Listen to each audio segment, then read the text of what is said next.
Well, look, I think one of the biggest problems we have is we try to be a jack of all trades. We never really focus. We don't figure out what our product or our advice is, and for a specific audience. Look, the number one decision you'll ever make in this business is your who. Now I know Simon Sinek says, no, no, it's all about your what. Yeah, your what. Yeah, fine. Look, it's all about your who. Who am I working with? And by the way, you could work with people your age and do very well. Thank you very much. My buddy George Sigurdsson, by the way, who I work with out of Winnipeg, George, who's been at it for 50 years, top of the table for 1,000 years, whatever, the whole story. There's a guy who still sells most of his product today to 25 to 35-year-olds. Why? Because they need the help.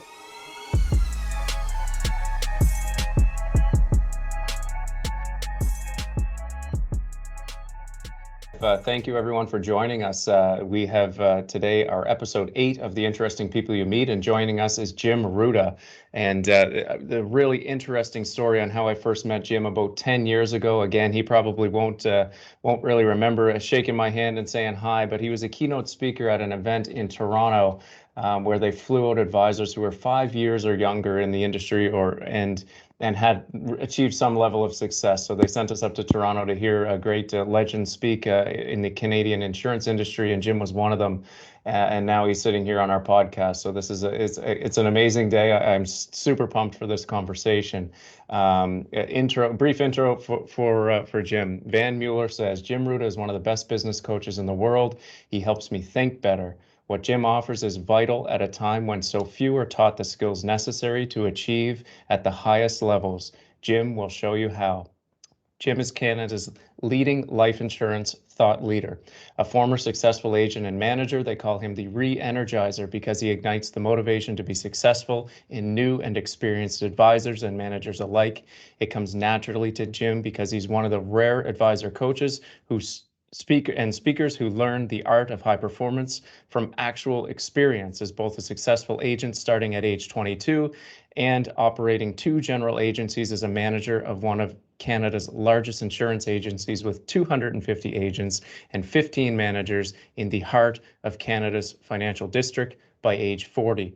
Jim has a long CV of things he's involved in, and he is the president of Advisor Craft Media, a tactical coach for top life insurance professionals like Van Mueller of Milwaukee, a co-founder, host, and producer of the Canada Sales Congress, now in its 10th year, which both Nathan and I have attended this year. He's the host of Advisor Craft Master classes and Afterburner sessions, the founder of the School of Life Insurance Selling, helping green and great life insurance advisors alike be their very best. Canadian ambassador to the international insurance industry nonprofit lifehappens.org, a 5-year regular Facebook Live producer at facebook.com/JimRutaTV, a keynote speaker in life insurance and financial services, management consultant to life insurance companies, and a founding faculty member of the Canadian Initiative for Elder Planning Studies, the EPC designation, which is in high regard. Jim, welcome to the podcast. Thank you for joining us. It's great to be with you and Nathan. Thank you. Awesome.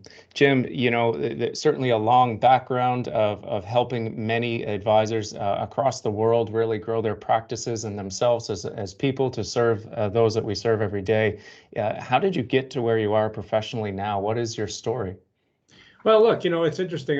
Nobody intends to be in the life insurance business, and I was definitely one of those people. This was the last thing. In fact, when it was suggested to me, I thought, oh my God, I'm doomed. This can't be it. When I made the decision, I remember they had to, I was 21 when I was going through the process. They had to interview my parents, and my mother literally cried when she was told that your son wants to be an insurance agent. And my dad says, you had a government job, a government car, and a government pension, and you want to do what?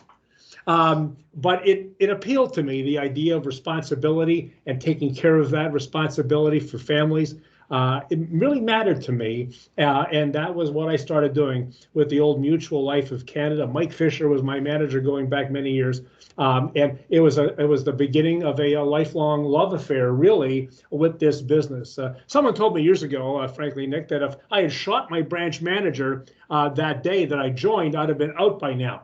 But I'm still in, and I love it absolutely. And my insurance direct corporate career went right until Tuesday, February 23rd, 3:23 p.m. 1998. Approximately, when the company I was working with at that time decided they no longer wanted to be in the career building business.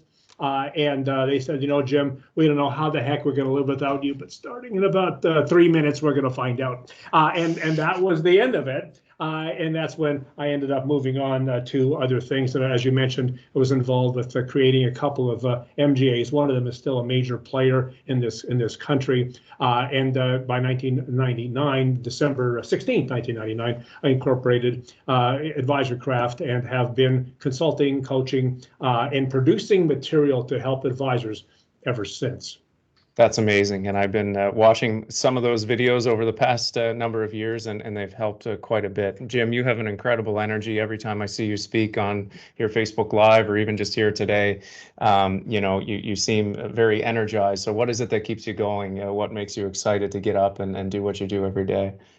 There's really two things, on this. There's really two things. Number one is what I've discovered over time is that advisors, a lot of them know what they're doing, but what they think they should be doing, but they're not sure if it's the right thing. And so for me, giving permission to help advisors to do what they think is right, to do what they believe they should be doing, really makes a difference. So I look at it as creating clarity out of confusion for life insurance advisors. So that's like the first thing on a one-on-one basis. That's a real big part of it. But on a overall larger basis, it's really this whole mission that I have to preserve, promote, and propel the life insurance advisor business. Preserve it so that it continues on. The business that I joined many years ago will continue on because I think it's that important. There was a time when there were 4 pillars in this industry, the banks, the stock brokerages, the trust companies, and the life insurers.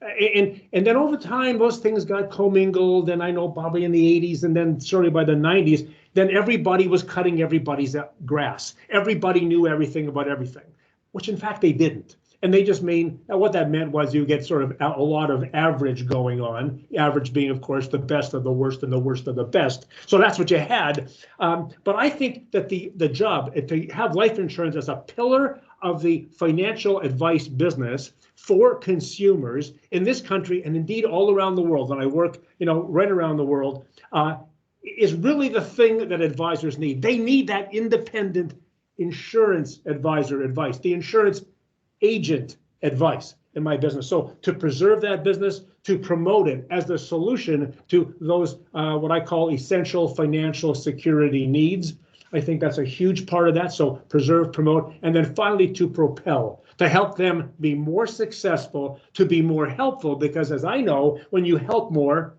you sell more. So that's the thing, preserve, promote, and propel this business. And that gets me up every single morning. Got me up this morning at 6 o'clock so I could be ready for this. And then I'm on the phone with a friend of mine in Manhattan, and then another guy in London, England, working on this business. It is really the passion of my whole life. Wow, it's amazing. So, Jim, where did this responsibility come from? Do you think you were placed here to be doing this for the insurance industry, or how'd this happen? Well, yeah, I've been asking myself this question because one minute I'm your age and the next minute I'm here. I swear to God, that's just how fast this goes. But look, I think this idea of keeping that important pillar, the insurance advisor business, the insurance agent business, to keep that alive, I think that is a real thing and a mission that I'm here to do. I've been blessed to work with some of the very best in the business.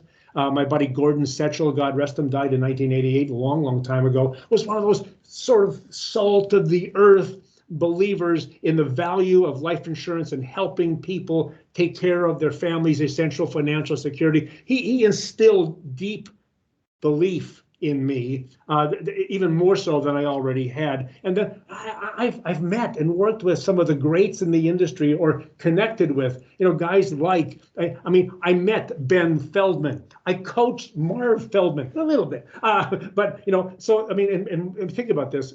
Ben's been dead for many years, and Marvin's been retired for several years. Tells you how long I've been here. But that's what's going on. And so I've seen John Savage, Roger Zener. I go, man, these people, we can't, the guys that are alive and well, Bruce Etherington, George Sigurdsson. So all of this really keeps me going. And I'm really tired of watching average. You know what? Because the only reason to be in this business is to be great, to help a lot of people, to do a lot of things, and to be helpful. That's really why you should do this. And if you help more, you'll sell more. Hey, you can make all the money you want in this business if you help people get all the help they need in this. And frankly, the other side of it is this. There's already enough help for financial advisors, financial planners, investment advisors. There's a whole culture, around that. And I think that's already okay. So for me, that's what keeps me going in the development of life insurance advisors.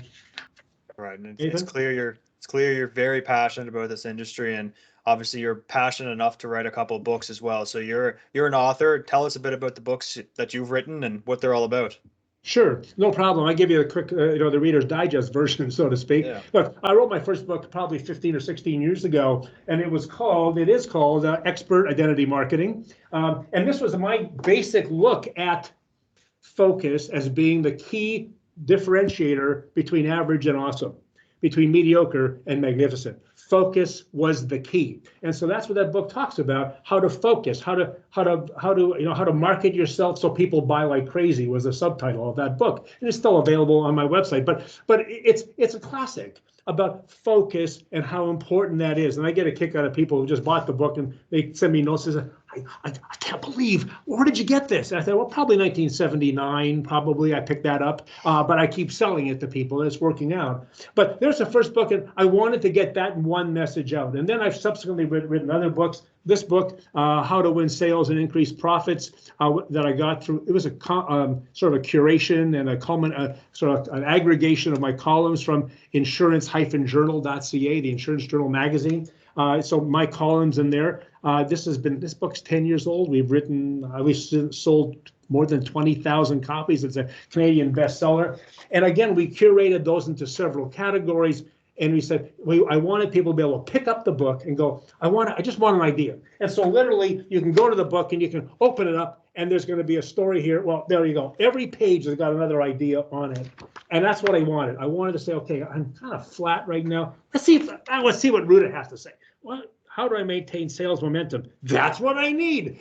Bingo. And you get the idea. So that was that book. And then finally, and I've written others and I published in bestsellers, in fact, also, but that's for the consumer side. And then one of the most recent consumer books that I wrote was this one, which is How to Retire Happy, or rather, Don't Worry, Retire Happy, my mistake. 7 Steps to Retirement Security for Canadians, with my buddy Tom Hegna from Arizona and my buddy Mike Morrow in Thunder Bay. And you say, well, Ruta, why the hell would you write a book about retirement? You're not a money guy. Well, it turns out that life insurance has a ton to do with happiness in retirement. And when I saw what Tom had written about that, I said, and then I talked to Mike, and I said, I want to be involved in that. I want to tell that story. And I did. So the book tells stories about my mom and dad, who are both gone now, God rest them. But you want to know stories about things my mom never read, I'm pretty sure, about that. So, these are things that I think, it's interesting from a book perspective. You can make some money doing some things in books, but really, I think if you're watching this and you're listening to this and you want to do it, look, it can be a culmination of columns, of ideas, of what matters to you. Look, in Canada, the Canadian, what's it called? The Library, not the Library of Congress, that's in the United States, but the National Library of Canada, I'm sorry. 52 pages is all you need for a book, and half of them could be blank.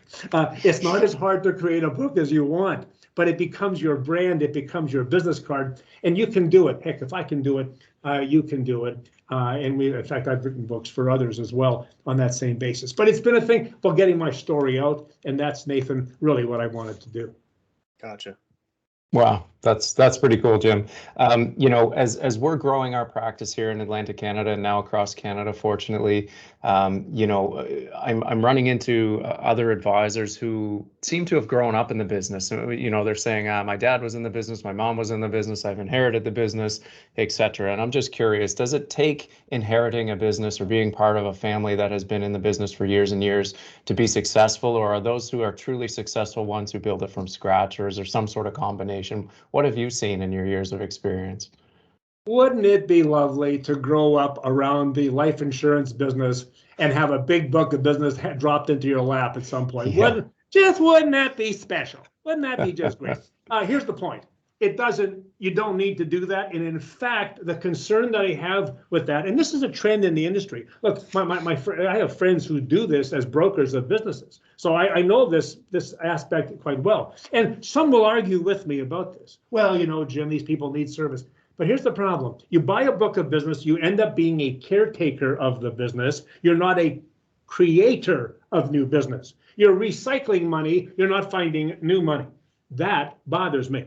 Because we're not helping more people, we're helping the same people. Oh, that's important too. I guess that's a thing. But look, did Ben Feldman inherit a business? No. And by the way, even Marv didn't inherit his that not really, because he did his own thing.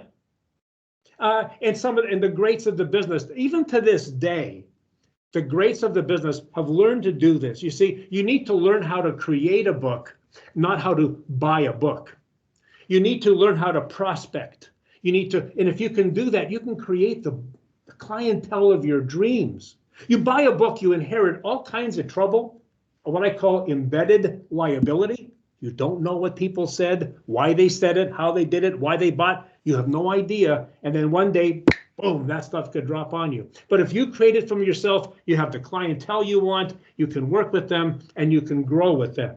And so God bless you and Nathan for creating and building your own. That will make you stronger and better and longer lasting. Because there's a side thing here too. There's this sort of a corollary, which is, well, how do I buy leads then? I need to buy leads. And it's a big thing in the US. It's come up to Canada, I see now. It's raised its ugly head, in my opinion. How do I get good leads? Dang, why are we doing this? No, look, leads are nice and that's cool. I get all that. But you can create them. I talk about something called a project forever, which is a list of the people that you know and you can contact that you can deal with. And it's a place to start. There are other ways of doing it, Nick, than just inheriting a book, whatever, and then just caretaking. And if you can do it the other way, the way you're doing it, you will be 10 times better, stronger, and sustainable anywhere, whatever else happens. That's amazing. I feel that. I've experienced it. And you can see that difference as I'm around my peers at different conferences and whatnot. It's just a confidence that builds, I guess. And you kind of alluded to that in the beginning. You can't take that away, knowing that we started from nothing. And, with help of mentors and many other things, did it ourselves to some degree. And there's, you can't steal that, You know what? And you're right. It's that, hey, by the way, do you need confidence to be successful in business? Clearly. And so what are you doing? You say, well, Jim, it's hard. Hey, look, I'm a guy who cried over his telephone. Those ones that used to, with a dial on them back in those days. I remember crying because I couldn't make another phone call. I couldn't take another no. Seriously, I'm not even kidding. Legit crying over the phone. Can't do this anymore. Like, I'm 23, so I'm really like a baby by that point. This is unbelievable. But you know what? Did that make me better, stronger? Of course it did. Yeah. And you know what? And today I can pass that lesson on. I can tell you, and you'll go, hey, Ruta said that was a thing. I'm doing okay. Hey, Nate, we're okay. And that's what I want to do anyway. Absolutely. That's awesome. You see many advisors and have over the years, like we do things right, we do things wrong. What is a big mistake that you see advisors making, say in their first 10, 15 years in the business? What advice would you give them to avoid that mistake? Yeah, well, look, I think one of the biggest problems we have is we try to be a jack of all trades. We never really focus. We don't figure out what our product or our advice is and for a specific audience. Look, the number one decision you'll ever make in this business is your who. Now I know Simon Sinek says, no, it's all about your what. Yeah, your what. Yeah, fine. Look, it's all about your who. Who am I working with? And by the way, you could work with people your age and do very well, thank you very much. My buddy George Sigurdsson, by the way, who I work with out of Winnipeg, George, who's been at it for 50 years, top of the table for 1,000 years, whatever, the whole story. There's a guy who still sells most of his product today to 25 to 35-year-olds. Why? Because they need the help. And you can do very well. Not if you do 3 cases a year. Right. I was just talking to a major corporation the other day, by the way, who tells me that they are this very minute, their average number of life sales per advisor in their company, large company, is 6. Wow. Per year. Mm-hmm. Hello, 6. And they dream of going to 12. Wow. That's what's happened to productivity. So this is not the thing. And I think part of that is because we try to be all things to all people. We have we have holistic advice. We go through miles and miles of paperwork. We bore the heck out of people. We drive them nuts, but we don't actually solve their real concerns, which in my opinion are essential financial security issues. Those things we have to do, and we can do without a financial plan. There's lots of stuff you can do without a financial plan and be very helpful to your client and not be uncompliant or non-compliant or none. How? Because you see, it's all about what people want. And so to me, we don't focus enough, early enough, and we don't figure this out. I mean, Expert Identity Marketing was a book that says you want to do something special for somebody specific. 5 to 8 words, it says in that book, that you can just lay that out. And to me, that's really one of the biggest advisor mistakes I see right now, especially early on. They just they get wrapped up in stuff they don't get paid for, nobody really wants or cares about, and they can't stay in the business. And as someone told me many years ago, Nick, the biggest thing you can do for your clients is a 4-letter word. LAST, last. So you got to find a way to last. Nice. I love that. And I presume the opposite is true, but what do the great advisors do to succeed in the business? You've mentioned a number of them today, and I'm sure you've worked with a lot more. What makes them different? Well, look, to me, and I've been talking about this for years now, and I'm in my study of working with great advisors, I created an idea called ICON protocol. ICON protocol, ICON protocol. And these are the ICON competencies that every one of them has. And all of them, the best of the best, all have this. Number one, they're inspired. They have inspiration. That's a purpose, a passion, a want to. I want to do this. I want to help. And as my good buddy John Canary is want to say, and he says it many times, never forget, he said, Jim, there's 3 things you can't do. He said, number one, he said, you can't climb a fence leaning towards you. He said, 2, you can't kiss somebody leaning away from you. He said, and number 3, you can't make somebody want to. So these people have want to, and that makes them persistent. Then they're communicators. They got communication. I see communication. Well, they know their talking points, their questions. They've got a style. They've got a presentation. They know what they're going to do. They prospect. They know all of those things about how they communicate. It's what creates attraction for them. All great advisors are great communicators in their own right, but they're all great. They have different. Some of them are like me, who will stand up on a stage, bounce up and down and yell and scream. That's me. Some people are just a lot more soft-spoken, but every bit as powerful. It's about finding your own voice, your own style, and then delivering.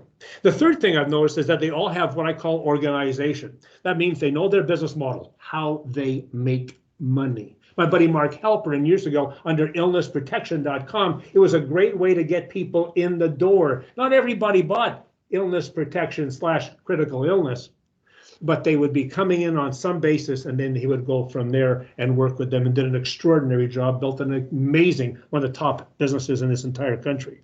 So they have schedules, they've got financials, they're organized, and you see, organization creates that all important level of consistency in this business. And consistency is the number one thing that creates great top performance.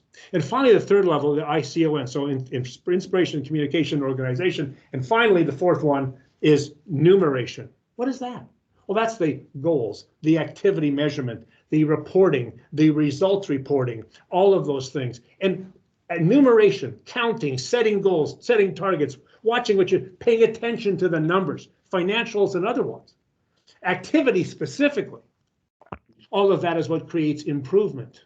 So you can see that if you want to be persistent and be attractive and consistent and improve all the time, you need to be an icon.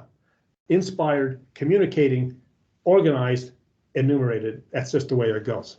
Make sense? That's awesome. Yeah, it does. Now, we've been talking about great advisors. Tell us about great clients. Who are you looking for in a client? What are some of the characteristics that would make up a great client per se? Well, look, there's a couple of things there, Nathan, I think it goes a little bit differently. So we're looking for a great client. You're looking for people, I think, where you have natural influence. You're looking to work with people where you will, when you talk, they listen. When you call, they'll take your call. When you give them advice, they'll take it. You're looking for people like that. And so you may have to grow up sometimes into another marketplace, and you can, but initially you're looking for that natural influence where you can have an impact. My buddy Wayne Cotton would talk like this many times, and that was one of the great things about Wayne, that and the fact that he has reddish hair now. But that is really, we always had this connection, if nothing else. But he would always say, put people where they have influence. And I think that's what you're looking for in a client. And I think there's the other side of it too, which is what are they looking for in you? And remember, what they really are looking for in advisors is integrity, which is, they're transparent, they follow up, they do what they're supposed to do, that they're committed to the business. And I think you can see that. They have the team around them, they've got the credentials they need, they've spent the money. They're obsessed by what's going on. They're single-minded. They run promotions. They're enthusiastic about the business. They're buyers of their own product, and of course, they're natural, genuine. They're authentic, humble. They speak in simple language. I mean, that's another icon too, right? Integrity, commitment, obsession, and naturalness.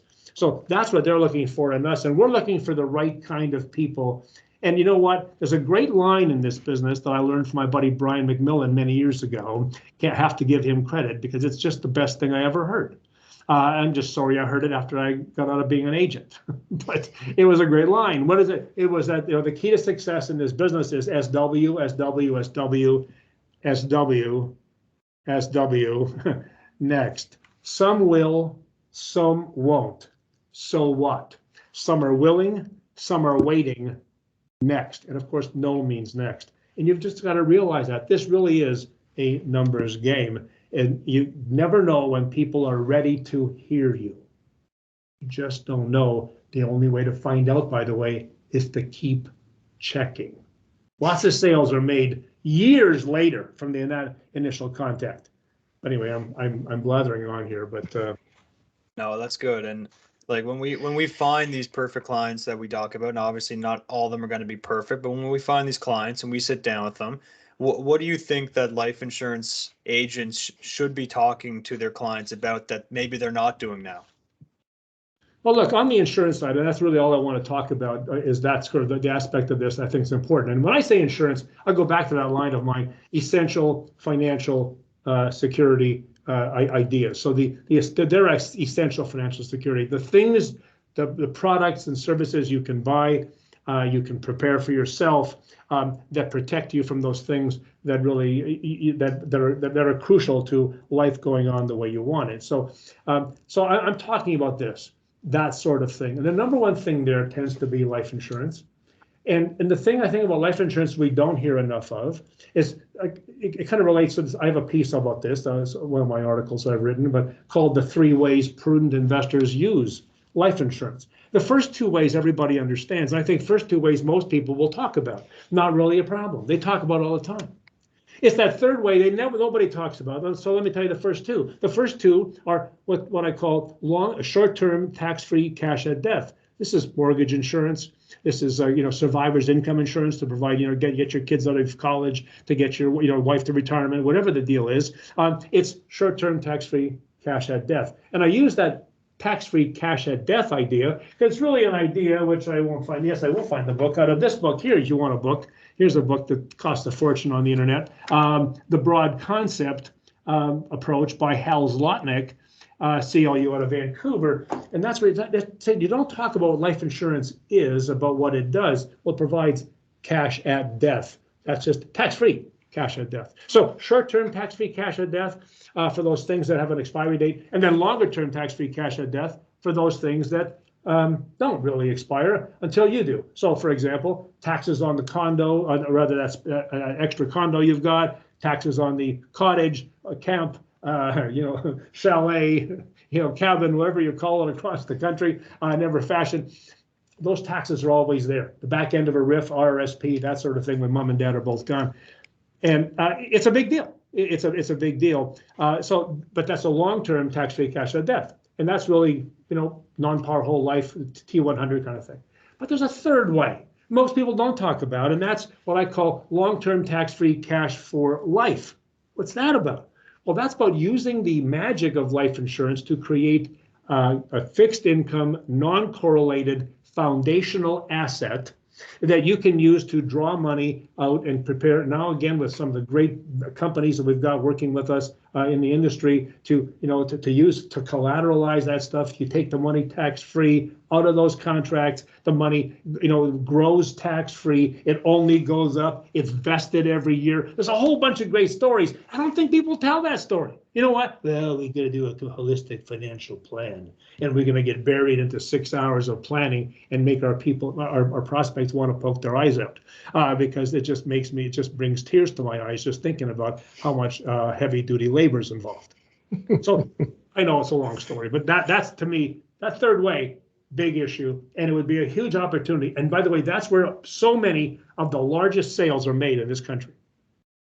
Right. There's a fine line between all the regulatory and compliance areas that come up, and all of that's great and it's there to help, but there's also that one in which we make it simple for people to understand and kind of get to the point, paint a picture, and say, listen, we don't have to do a 75-page financial plan. We can do it on one page. It's not that complicated. We have to help people, I think, into acting in their best interests and show them the way. And I don't think by slapping a big, portfolio financial plan that most even read it. It's like an employee benefits plan where they throw the benefits booklet when they existed in the glove box and never look at it, or that whole thing. Anyway, it's very interesting, but I definitely agree with that. The average age of the advisor in Canada, I'm going to guess, I don't know exactly, Jim, you probably do, it's 50 plus, I would have to say. Am I right? Yeah, look, arguably they keep saying it gets older and older, 58, 59, pretty soon it'll be 100. I guess who knows? But apparently getting older, yes. Fair enough. So, what do you see this transition looking like? Because obviously, as if they're turning 100, 110, or whatever it is, and you got young guys like us in the industry, clearly we're some of the younger ones in the industry. Like, is there room for 25 to 40-year-olds to jump in and get started? And how do you see that transition? What is that going to look like in the next few years, or what has it already started to look like? Well, look, I think, first of all, the answer is always yes. There's always room for bright people to come into this business who want to help people with, like I said, their essential financial security. Part of the problem is we've made the job so complicated that it's very hard to get in. That's why people end up buying books of business. Oh, God, I can't be, it's so hard to do. There's simple stuff, but it takes work. Look, the first year that I was in this business, I remember the number, I was supposed to do 100 cases in the first year, 100 life insurance cases. And as I remember, I came up like 97, and the manager called me in January and said, "Look, Ruta, you said you'd do 100. I think you shouldn't be here because you can't do 100. Something desperately wrong with you. I think you need to. I'd like you to go back to your office and figure out why I shouldn't just fire your butt right now. So you go, think about it. Come on back." I'm like desperate. You got to be kidding me. 97. I go, "What's something wrong here?" And so I started looking through my numbers, and I realized that in fact, I had written, I don't know, 15 or something joint cases. Right. And so I said, so I went back to my manager. I said, "Oscar, like I appreciate the 97 cases, but look, I kind of got confused with cases and number of lives. It turns out I wrote 106 lives or 112, whatever the number was." I said, because I wrote a couple of joint cases, husbands and wives, for example. He said, "Well, that's fine, but never let that happen again." And I'm thinking, there is a room, though, for people, if you're working hard enough to do 100 cases a year. And maybe it's 80, it's 100, but people are doing that. My buddy Van Miller, who we talked about, you quoted him right at the top. There's a guy doing 600 or 700, 800 cases a year. So, well, gee, it's not possible.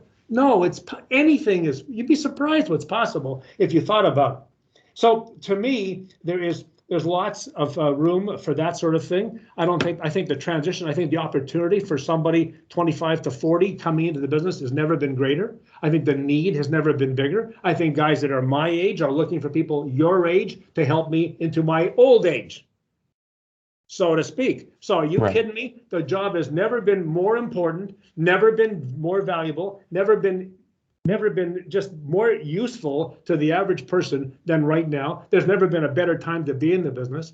And the old guys are sticking around anyway, and that's fine. And by the way, it doesn't bother me that the average age is 58 or 57 or 50. It doesn't bother me, because here's part of the problem. We only used to hire people that were 21, 22, 25 years old. You wouldn't even hire somebody who was 40. Okay. It would never come up.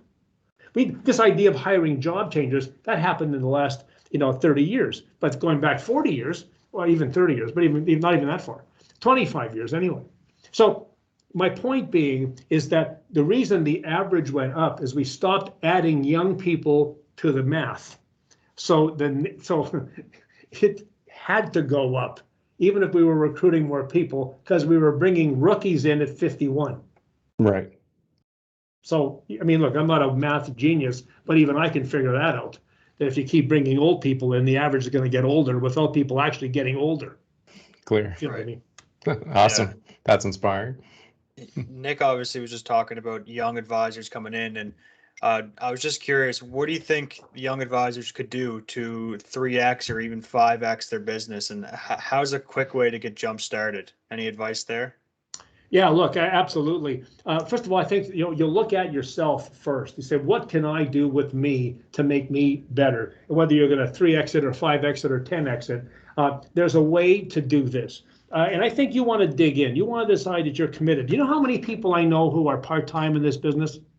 Now, we used to joke about this. We would say, "Hey, Nick, you joined the life insurance business. This is the best. It's a part-time job. It's the best paying part-time job ever. It's a half-day job, right?" And people go, "Wow, it is?" Yeah, I said, "You can work any 12 hours a day you like, boom, it kind of thing." And that's the point, is that you have to dig in, you have to commit to this business. I think you have to buy in also. And I think a lot of advisors try to sell life insurance without actually owning any. Well, it's for somebody else, but not for me. See, that dog don't hunt, as they say in Alabama. That doesn't work like that. You have to own it if you're going to sell it. My buddy George Sigurdsson, think about this. George Sigurdsson pays something in the order of $450,000 a year in life insurance premiums on 59 policies. Cash value approaching $11 million. Sorry, $8 million. Face amount over about 11 million. Now that's grown over the years. It's been something else. My buddy Bruce Etherington. I was interviewing him on a program I was doing online, and he just dropped this bomb. He's 79 years old. He's going to be our lead speaker to open up Solus, the School of Life Insurance Selling. But he drops into this thing and he says,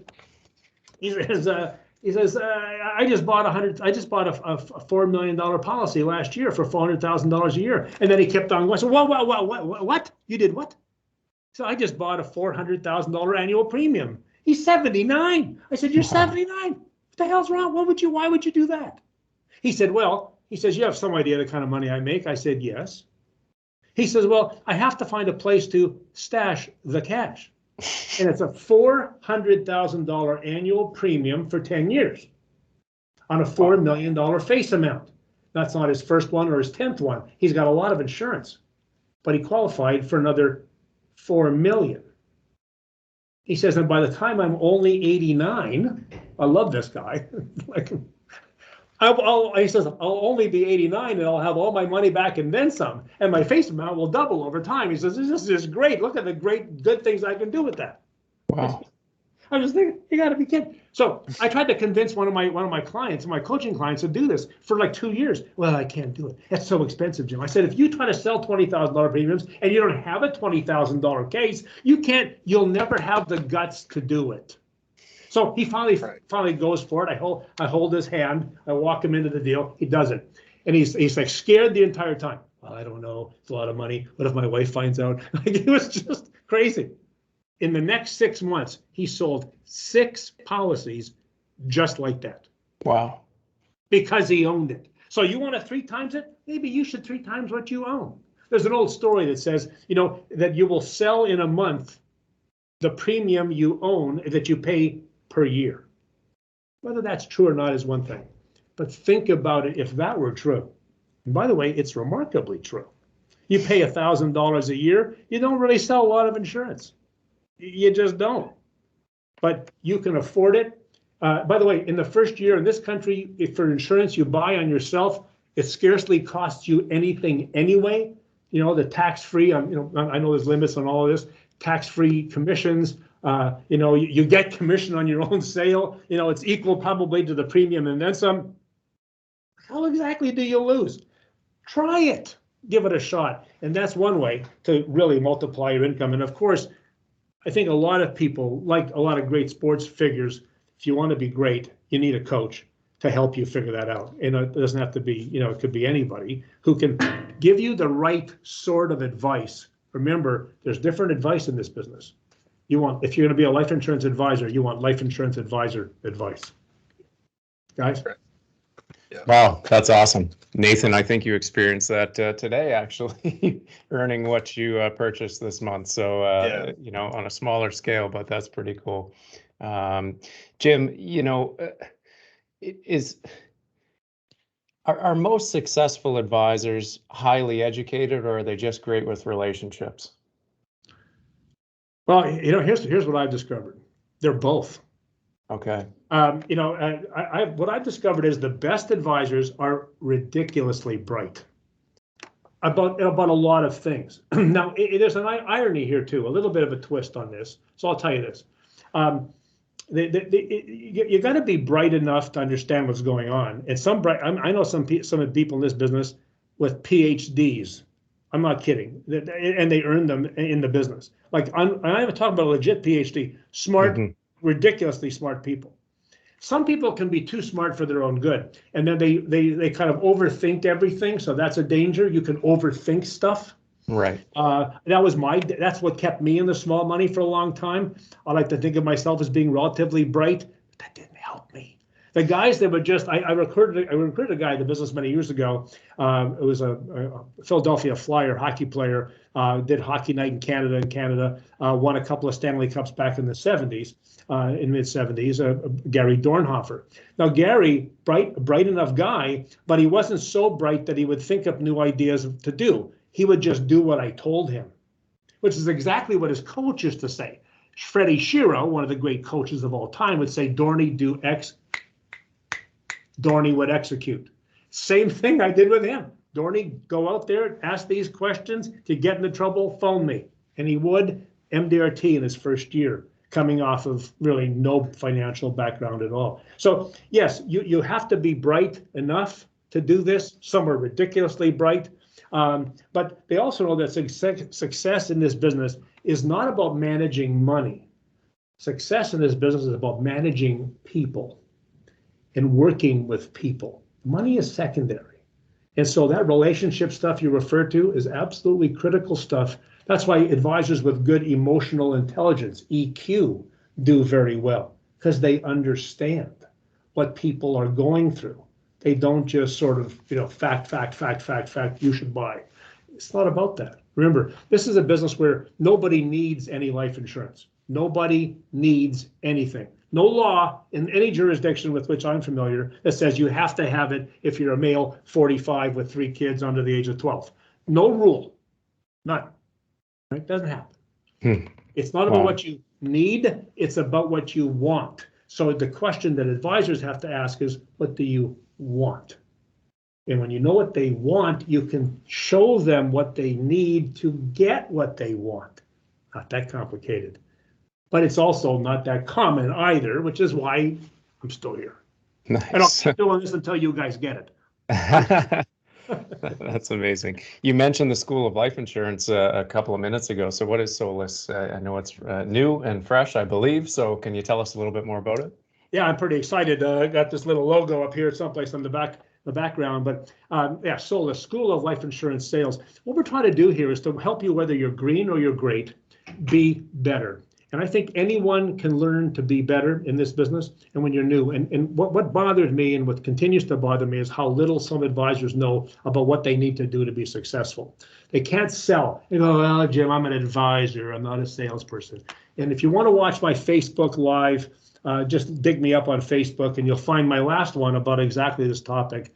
Because I'll tell you what, look, to be a great advisor, you've got to sell your point of view. You've got to help people figure this out. And doctors have bedside manners. Lawyers are great litigators. They're persuaders. So there's a lot of that going on. So SOLIS is about giving people all the tools. And I'm bringing the top people in the world to do 2 things. One, we'll tell people the nuts and bolts of this, but we're going to start with a session with Bruce Edrington, for example, on March 1st, which, coming up or not coming up, depending on where we are at the moment, when this is broadcast. But that session will be unbelievable, and he'll talk about how he sells. So I'm a believer in professional sales. I think you have to provide great advice to sell professionally. So I don't see there's a conflict at all, but it bothers me that people they don't know what to say to people. They don't know how to ask questions. They can't close to save their lives. They don't know, they don't know how to treat clients. They don't know how to build relationships. They don't know how to manage their practice. They don't know anything. So at advisorcraft.com/SOLIS, we tell that story, and we're going to keep telling it, and we're going to keep building it, and it's going to be a worldwide thing. We've got a lot of subscriptions already, looking for more all the time, and you can join any time for this thing. SOLIS is there to help preserve the life insurance professional as an option in this world. That's awesome. Jim, we're getting close on time, so we'll be cognizant of that, but we have a handful more questions that we really want to get through, so we'll start. What is something unique about you that not many people know? I feel we know a lot about you, but what is that?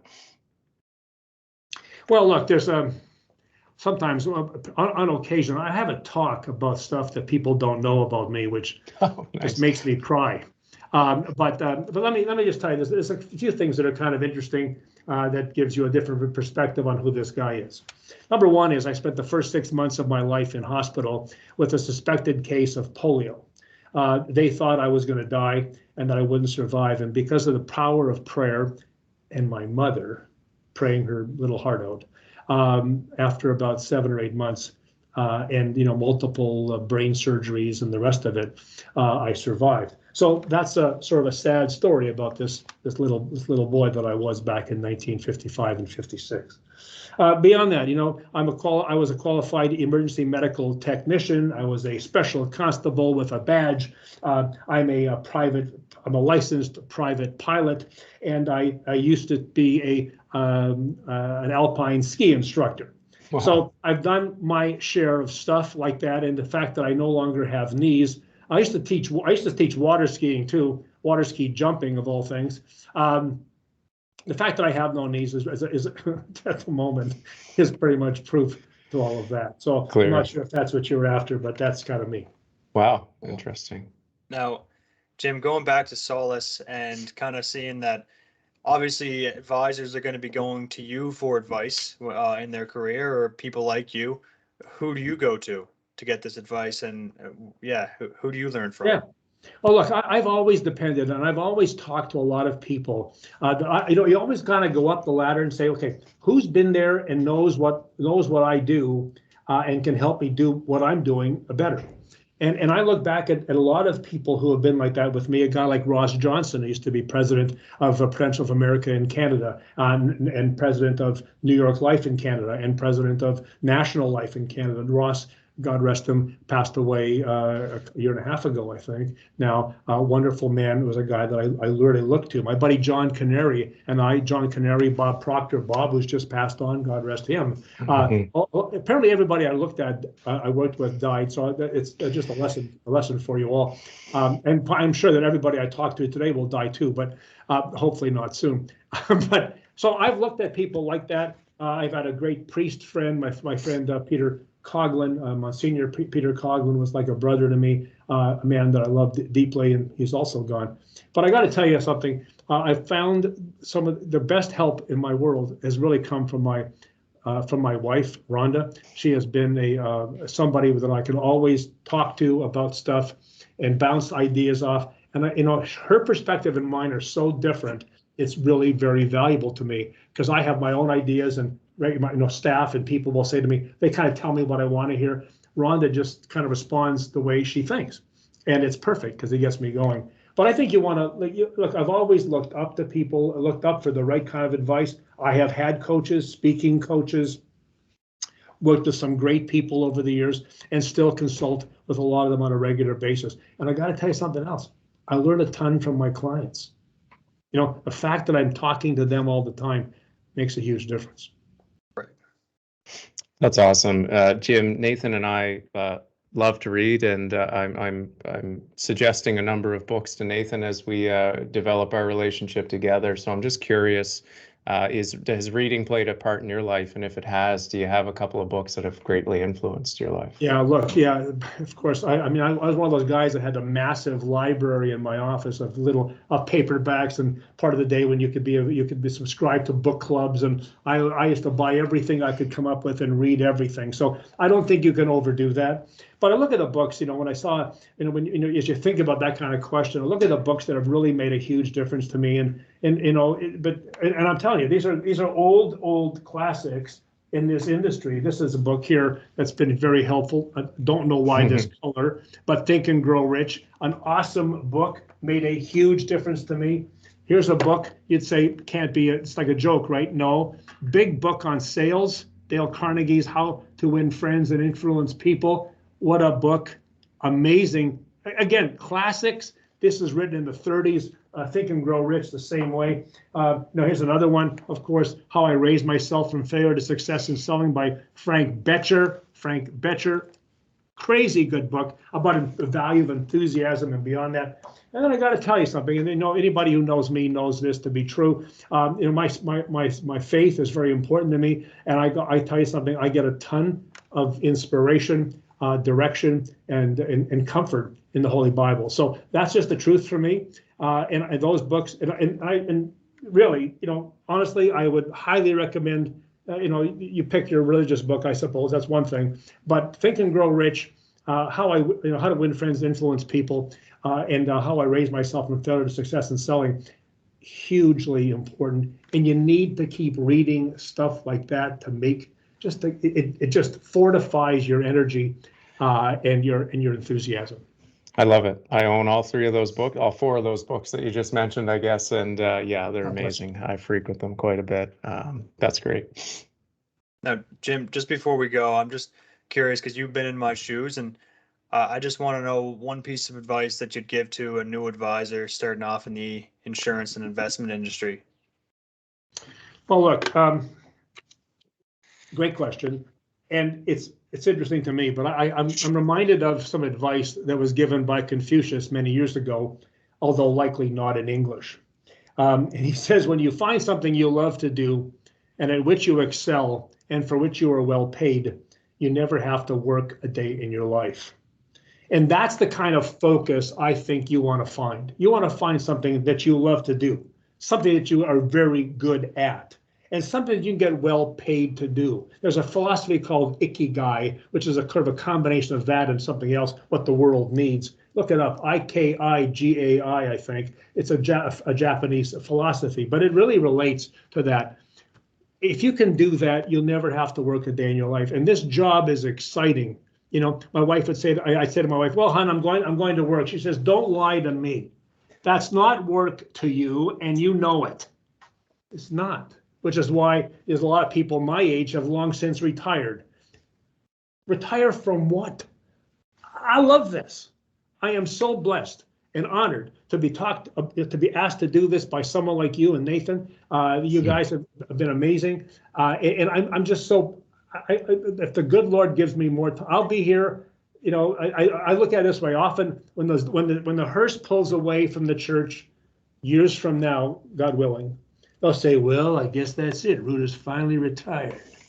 And I hope that's the way that goes. But that would really be the one thing. But let me just finish up with something that I just want to tie it all together with one last line.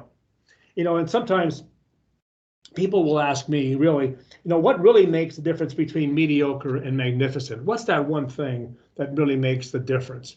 Because I get people say, gee, I'm doing everything Van Miller does. I'm not getting Van's results. I do what Bruce Etherington does. I don't get Bruce's results. I do what Guy Baker does. I do what George Dickinson does. Or Sandro Forte, Bhupinder Anand, all these people around the world. I'm not getting their results. Why is that? Now, here's the point. And I can't underline this enough, because this is a business of quality people. This is a noble profession, a noble career, but you have to be up to that. Look, life insurance is a character product. If you have some, you buy some. If you don't, you won't. And it takes twice as much character to sell it as it does to buy it. But here's the point. You see, if you want to do as well as the very top of the world, the top of the business world does, then you have to realize this, that who you are, not what you do or what you say, makes all the difference. And that's what people buy. They buy who you are, not what you're saying, which is why if you just say the stuff, but you're not the right, you don't fit in. And by the way, what is that? Well, that's your character and your belief and your behavior in the dark. To honest the point. Think about it this way. Who you are speaks so much more loudly than what you say. I cannot hear what you say.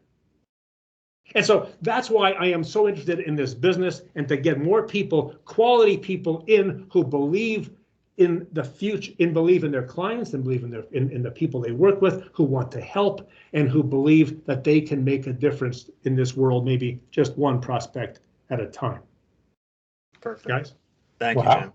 Jim, thank you so much for joining us on this episode. It's been an absolute pleasure. I was very excited to make this happen, and I'm glad we did, despite some technical difficulties in the beginning, but it was a pleasure to reconnect. Thank you so much for sharing your time. I know it's precious, so thank you. You're very welcome, and God bless you all. Thank you. Likewise. Take care.